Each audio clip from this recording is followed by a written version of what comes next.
architecture of production. We will look at the similar issues, but this time from a more micro perspective. This study that will be presented is jointly prepared by İlayda Güler and Esin Kömez, and let me please briefly introduce them. İlayda Güler graduated from Department of Architecture at Bilkent University and received her master's degree at the Middle East Technical University in 2021, this year, with the research supervised by Esin Hoca, who is joining us today as well. İlayda research focuses on the intersection of architectural theory and practice with industrial developments and environmental concerns. Esin Kömez, our second presenter, is currently an assistant professor at METÜ, the Department of Architecture. She received her architecture degree from the Middle East Technical University and completed her PhD research in 2017 at Delft University of Technology, Department of Architecture. She has published in several journals, and her research has also been published in several books, including Site Matters, Strategies for Uncertainty Through Planning and Design. So, İlayda Hocam, Esin Hocam, the screen is yours. Thank you very much for this great introduction, as well as this fantastic event. And I also would like to personally thank to Olgu for his invitation. And we're very honored and pleased to be here with you among such distinguished scholars. A bit different than the previous presentations, we will take you to a more architectural and typological journey throughout the last 2 centuries. I'm starting with screen sharing, if it's okay with you. Start the presentation.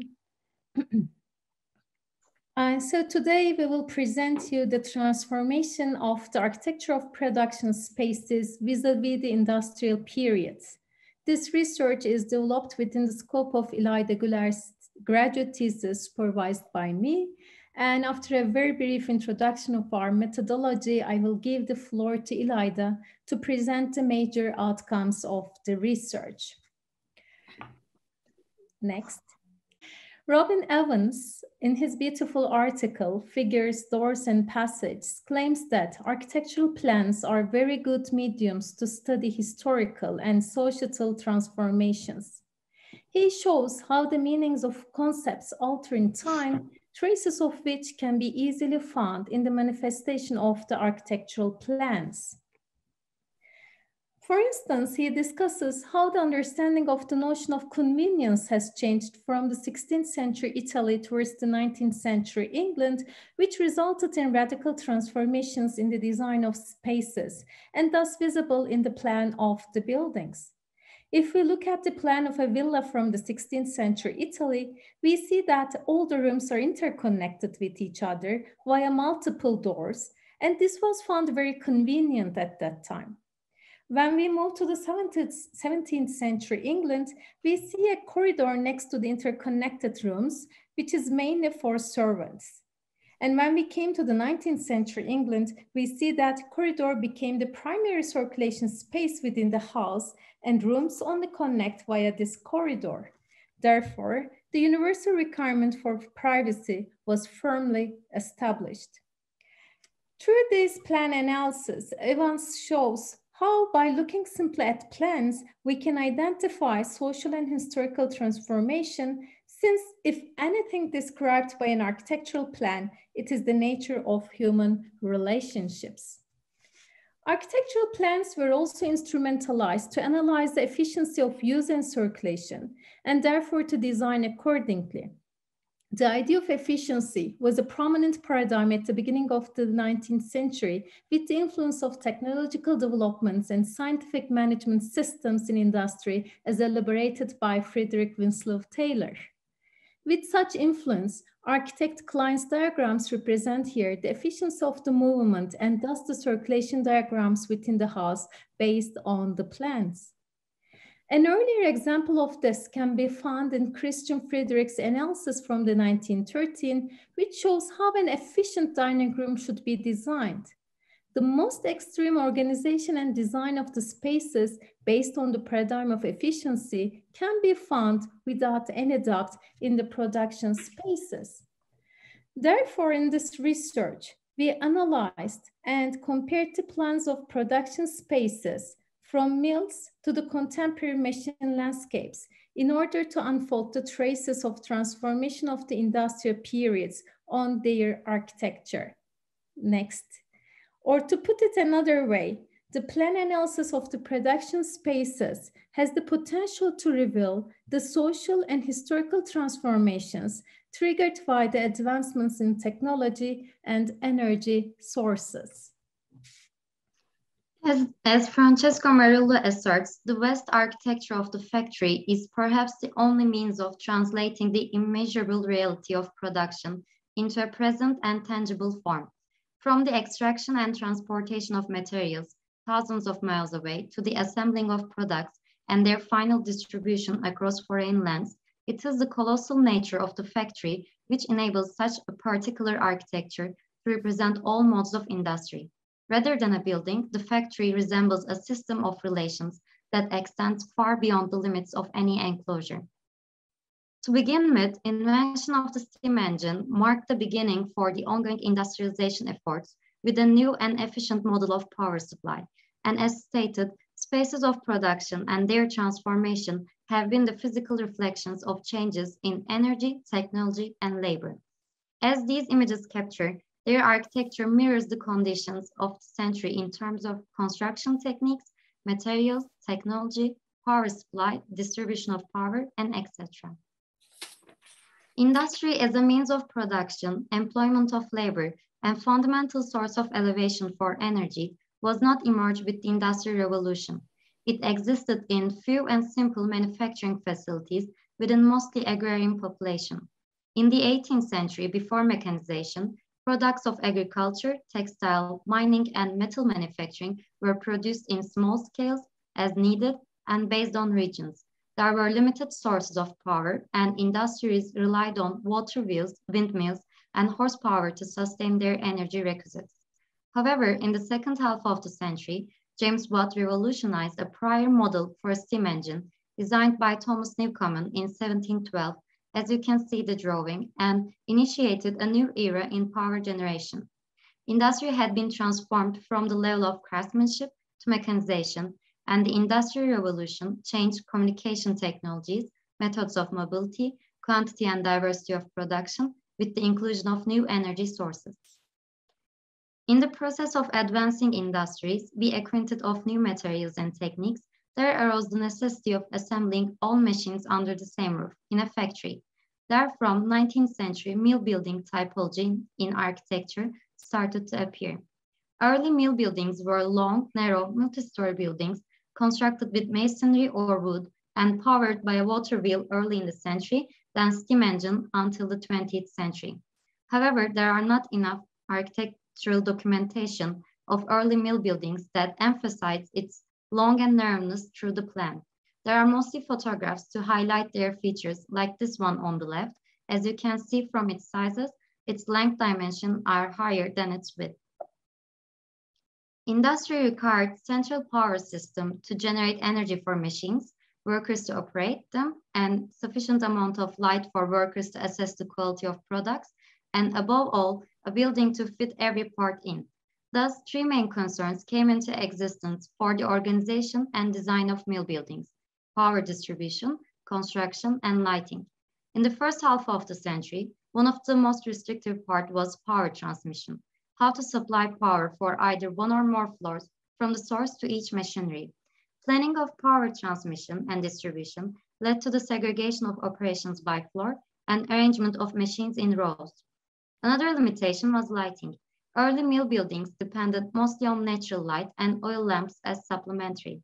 Thus, the width dimension of mill buildings was minimized to avoid the dark center section, and typology of long and narrow structures for production spaces arose.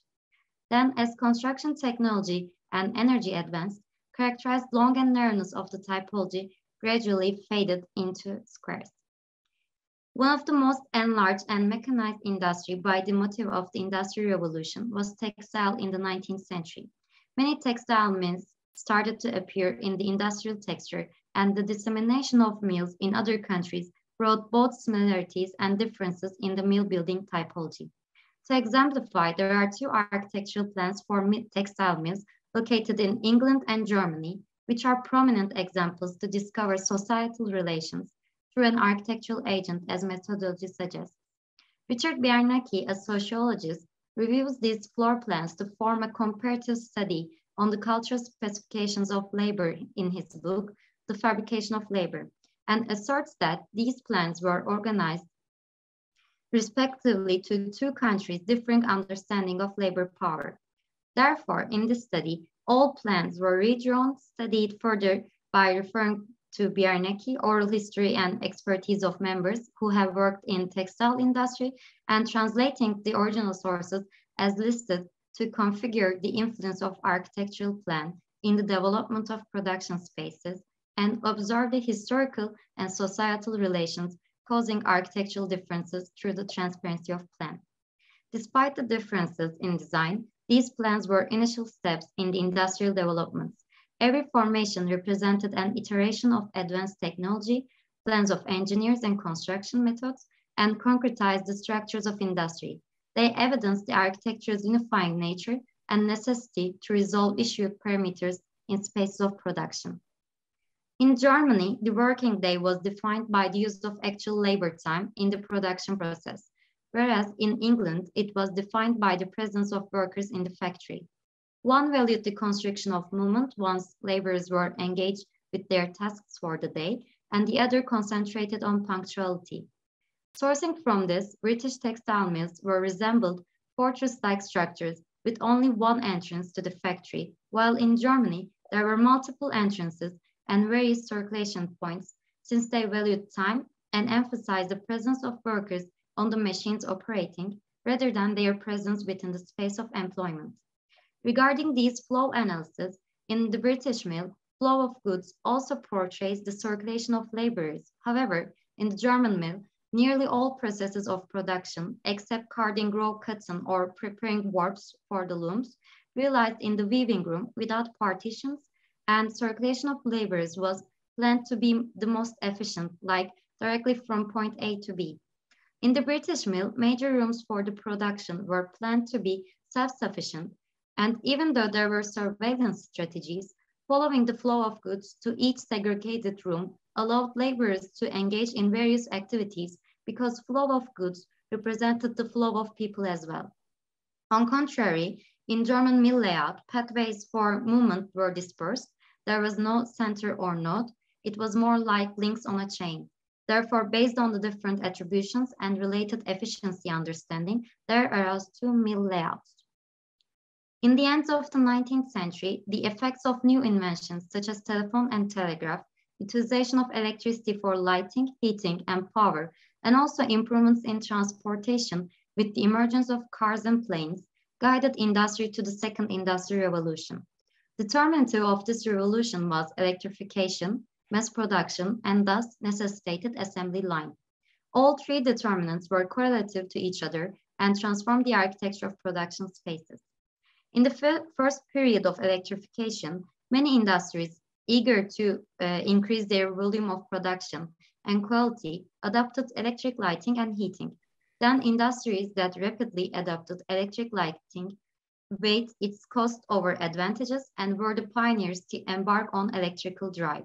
It converted power transmission process from a mechanical system of gears, shafts, and belts to an electrical system of generators, wires, and motors.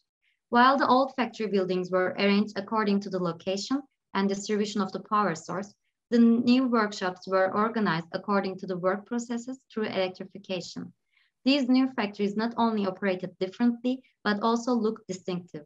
The multi-story narrow brick or masonry buildings of the 19th century left their place in the industrial texture to single-story and large factories built by concrete and steel. The starkest difference visible due to electrification was the invisibility of appliances and uncluttered space within factories. It enabled the possibility to engineer whole factory and every manufacturing process from raw materials to end product within to reach efficiency. After mechanization and electrification, assembly line was an instrument to shape the layout of the production space, as well as a tool for rationalization and standardization at utmost levels with a dismissive regard for skilled labor. The combination of subdivision of labor, interchangeable parts, single function machines, sequential ordering of machineries, and the moving line define the assembly line. It controls the mechanism of mass production and labor power of workers. With the acts against the strict confinement of instruments of labor, architecture of production spaces transformed. Yet improved working and special conditions slanted towards the sake of industry in between this dialectical relationship of labor and production. With every advancement of technology or new materials and techniques in construction, new factories were built by concretization of these precepts. As a result, industries again congregated with a new architectural model, daylight factories. The daylight factory constituted the rhetoric of light, order, and hygiene with its open plan, large fenestration, electrified systems of ventilation and lighting, cranes and lifts, and power to operate each machine autonomously on the assembly line. Multi-story platform and use of reinforced concrete systems organized the entire production process under one roof and altered the multi-story buildings into a single-story, modular, and horizontal production spaces. In the first decades of the 20th century, almost every company in the automobile history was ascending with new developments regarding the planning of production spaces, construction techniques, and access to mobility. The immense acceleration in the industry, supported with architectural practice, converted Ford Motor Company from a small machine shop to a rational factory that even produced its own raw materials. This is the floor plan of Old Shop in Highland Park plant. It depicts an iteration of daylight factories in an architectural medium and was one of the architectural embodiments of capitalist incentives and labor struggles. While workers demanded more wages, health, and better work conditions, 8-hour shift, daylight factories provided healthier, cleaner, bright, open, and organized production spaces. Despite the hidden agenda of standardizing workers into parts of machineries and strategies to avoid high labor turnovers, daylight factories were crucial in the development of architectural production spaces. Nina Rappaport also analyzed Old Shop and its circulation in her book, Vertical Urban Factory. And in the next speech, maybe she will clarifying vertical layouts of production spaces. Thus, we're excited to listen to her keynote. So it's Old Shop's two-dimensional interpretation as flow analysis of goods exhibits the processes of production as another layer over its plan. The width of length represents the stages, and as it increases, raw materials enter the space of production, goes through different stages of assembly, and exit as a cart to the courtyard in the end. However, it is not the most efficient plan due to the separateness of operations between floors. Ordering of processes designed vertically, thus on the floor plan, operations seem to be moving forward in separate floor buildings. In addition, with the integration of assembly line and efficiency studies, including enforced pace of machineries, flow of goods no longer matches with the circulation of workers. Their movements were dissociated. Another architectural plan is from B building in River Rouge. If you could slow down a little bit, the interpreters are having a hard time following and translating what you're saying into Turkey. So if you could slow down, that will be much better for our interpreters. I'm sorry, I will slow down. Another architecture plan is from B building in River Rouge plant of Ford Motor Company. It is considered as the most rational space of production among buildings of Ford. In Ford Motor Company's history, the first plan, the Pickett Avenue, represented the first expansion of the company under the typology of a mill building. Then Highland Park's old and new shops were transitional buildings embodying characteristics of both mills and daylight factories as the company grew. And lastly, the River Rouge plan introduced the rational factory. Its scale creates one of the differences because prior plans of mills and old shop was 0 to 10 meters, but B building ranges from 0 to 50 meters. It was designed to produce larger outputs than Model T. B building's linearity and scale enabled the railways used for transportation to go inside the plant and exit with end products towards the shipping area. since it was planned to include the transportation system inside and designed to build naval boats. Plan of building reflects the lightweight structure, openness, directness, and large spans, and enables to make assumptions regarding the height of the building. Its plan and massive scale reinforce the significance of production and efficiency in its space while disregarding workers making possible the production. In the later 20th century, industry transformed again with the invention of computer, internet, and automated machineries. In Industry 3.0, machineries in production spaces substituted with semi-automated machines that required the assistance of workers. And following these technological advancements, Industry 4.0 distinguishes itself by targeted full autonomy of machineries, Internet of Things, and efforts to change singular entities of production, transportation, energy, and agriculture into vast lateral networks. Acts of building and designing to fulfill the fundamental infrastructure of Industry 4.0 with the anticipated levels of automation change the dependency on labor while excluding humans from the trajectory spaces of industrial activities. Architecture of production converted into data centers, fulfillment centers, cryptocurrency mines, server farms, and among many more spaces of vast lateral networks in the planned absence of humans. Continuously advancing industries laid foundation for a transition process toward machine landscapes, where instead of the human scale, machines define the parameters of the architecture of production spaces. An example of machine landscapes is Amazon Fulfillment Center. Fulfillment centers are vast machine landscapes comprised of production, storage, and distribution of goods and capital. In other words, all stages of sustaining the habits of consumption are covered in one architectural meta.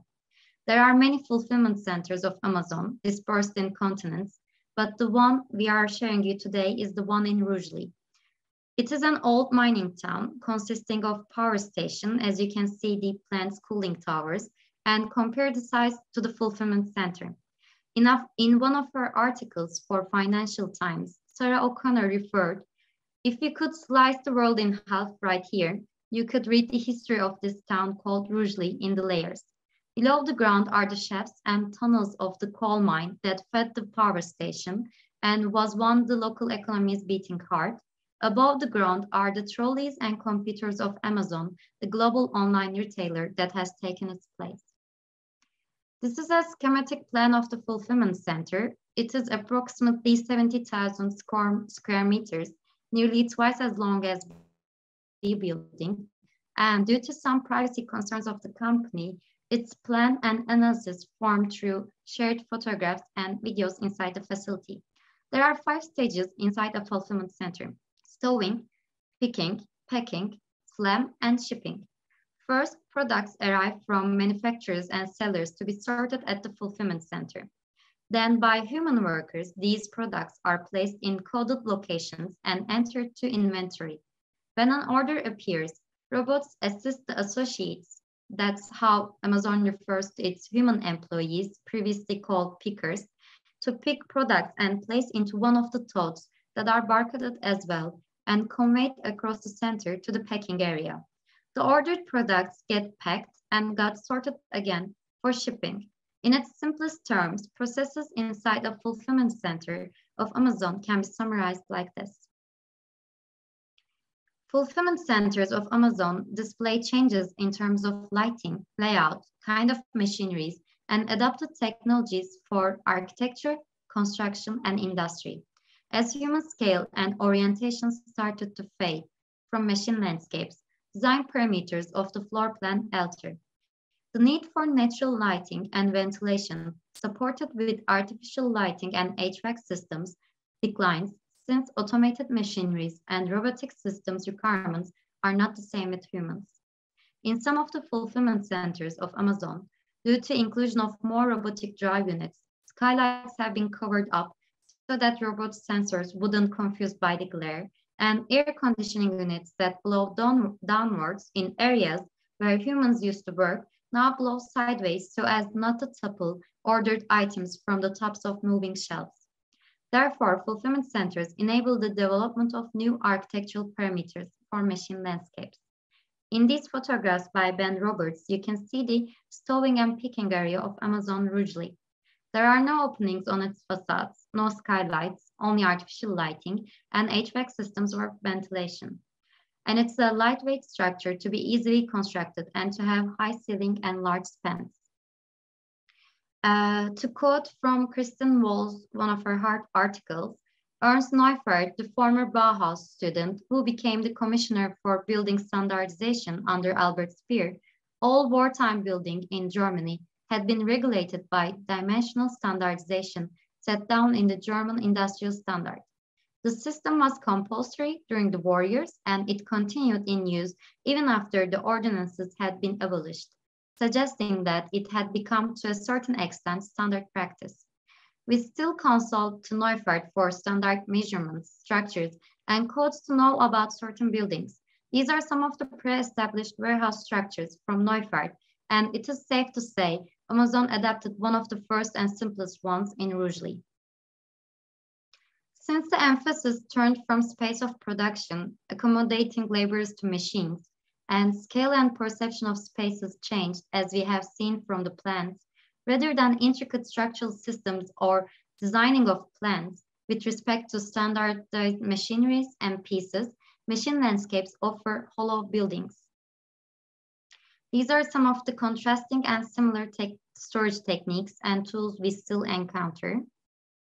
And these images from the packaging and shipping area of Amazon Rougeley, except the fact that these systems usually operated by human workers in machine landscapes, they are automized and programmed on some level. It helps to replace human workers with machines in hard work and where there is no difference between skilled and non-skilled worker.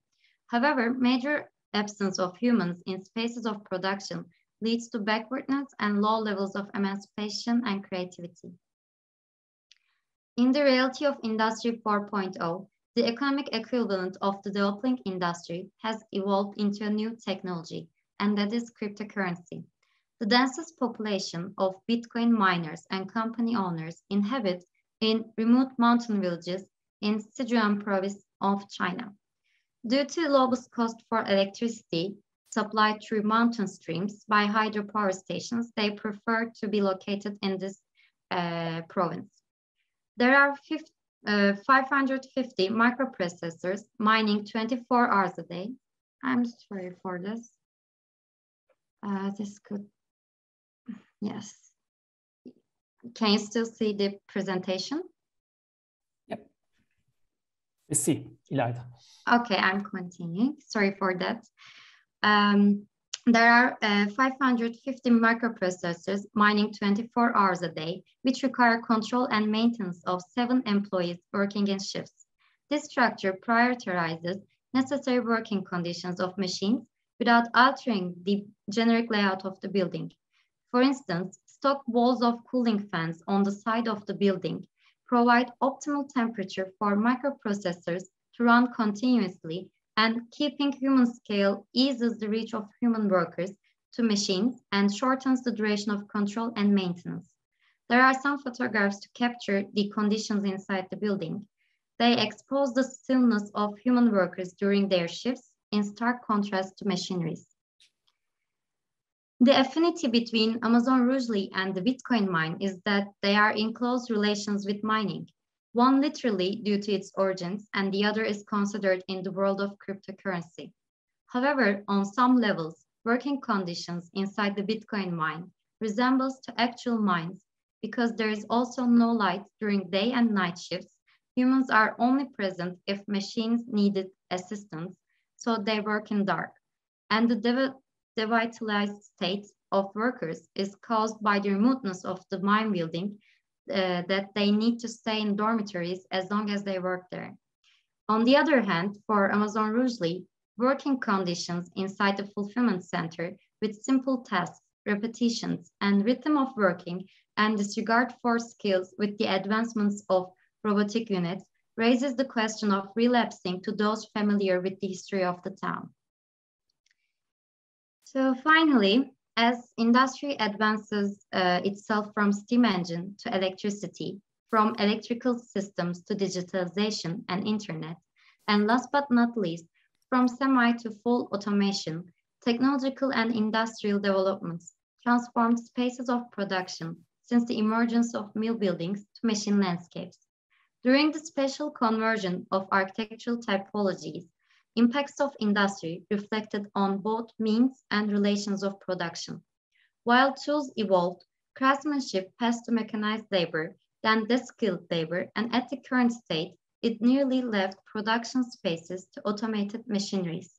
Therefore, the architecture of production spaces through industrial periods is immensely significant for the accommodation and reformulation of energy, labor, and technology since the Industrial Revolution. Every element constituting the presence of production space, such as building materials, fenestration types, lighting and ventilation systems, circulation, and power distribution and machineries, shape its architecture to adapt to the expectations of industry. While every element is adapting to the ultimate aim of reaching maximum levels of efficiency, their conversion and iterations reflect onto the architectural plan and concretize in the built environment. Therefore, architectural plan as a medium enables the legibility of embodied historical and societal dynamics in the core of production spaces. We observed the transformation from mill buildings to the rational factory of Ford Motor Company through the analysis developed on the architecture plans. However, in the reality of machine landscapes, where fully automated machineries are gradually taking over the place of labor, the task of drawing, analyzing, and even viewing the whole facility is precluded due to the privacy concerns of companies and complexity of the inner systems. Against the dehumanized, generic, and the simplest shells of machine landscapes, architectural plan loses its significance and weight as a medium. Thank you for listening and sorry for the interruptions. No problem. Thank you so much. And particularly for taking us through this journey of more than 200 years. And it was great to see this evolution, and it sparks a lot of questions in terms of where we're heading and where all this will evolve towards. We have some time left for a few questions, if there are any, from our audience. You could basically type in or speak up, whichever you would prefer. If not, I will be a volunteer as usual. Ecem, did you raise your hand, by the way? No? No. All right, I'll ask. Thank you very much, İlayda and Esin, for this beautiful presentation. As Esin told and said, it's a kind of overview of the history from an architectural point of view, and I think it goes, it responds to the fact that which was already addressed by Professor Hatuka in her presentation, the complexity of the issue itself. So the complexity does not depend on the scale levels. It doesn't mean that when you go ahead within a larger context, the things get more complex. So I think within the design of the industrial building itself, along with a series of special parameters like lighting, power and good generation and distribution, relationship between the machine and the body, and so on, the space itself conditions, if not determine, the mode of the production. So it implies that the development or transformation of the industrial production should go hand in hand with a kind of architectural research. All right. So do you think that the research programs, in architectural research programs, are in an advanced position compared to the fast transformation of the industrial production itself? Can the architectural programs respond to that rapid and uncontrollable somehow transformation itself? Thank you. Okay, maybe I go first, even though I don't know what to say. It's kind of a very difficult question, Olga. And maybe this is also not only related with this particular case of industry, but I mean, with the speed of urbanization and with transformation of the whole process of urbanization, it's very, very difficult to kind of catch up with the kind of all the developments. In terms of architecture, I think the discussion is becoming quite relevant.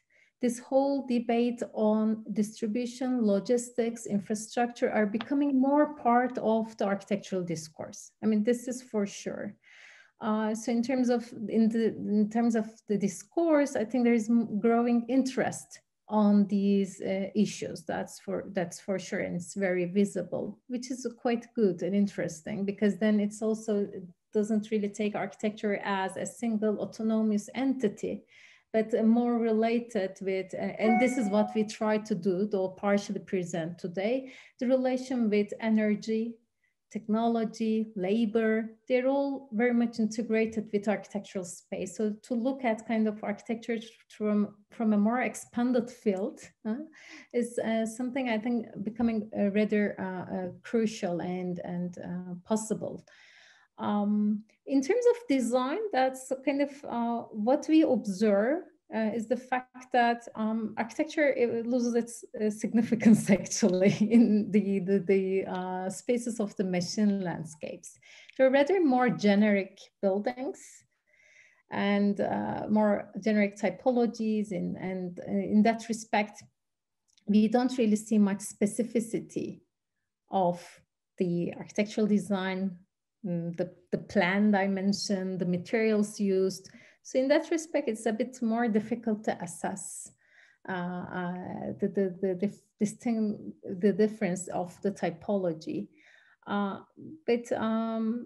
But just what we try to show with these two examples of a Bitcoin mine and a kind of Amazon fulfillment center, even still today, we see many contradictions. Even the technology is very advanced in the use of these buildings. We see either the buildings like in the Bitcoin mine example can be very ordinary and banal. So it doesn't really need a specific kind of designing. Or in the case of Amazon Center, it's very generic and as always, very utilitarian. Maybe Ilayda, you might have a couple of words to add. Actually, I don't know what to add more, because this was a very comprehensive summary of what we talked about. And before this presentation, throughout our thesis progress. So I don't think I have anything left to add. But if there are any questions, we can. I think your presentation will be quite a complementary one with the first presentation to be taken place in the third session. I mean, Merve Bedir's presentation. She will talk about the outcomes of the research done in China about the fully automated machine landscape. I think we can revisit what you have provided within a very overarching theoretical how do you say framework. Thank you very much for this reflection. Thanks. Thank you for again inviting us. And you're welcome.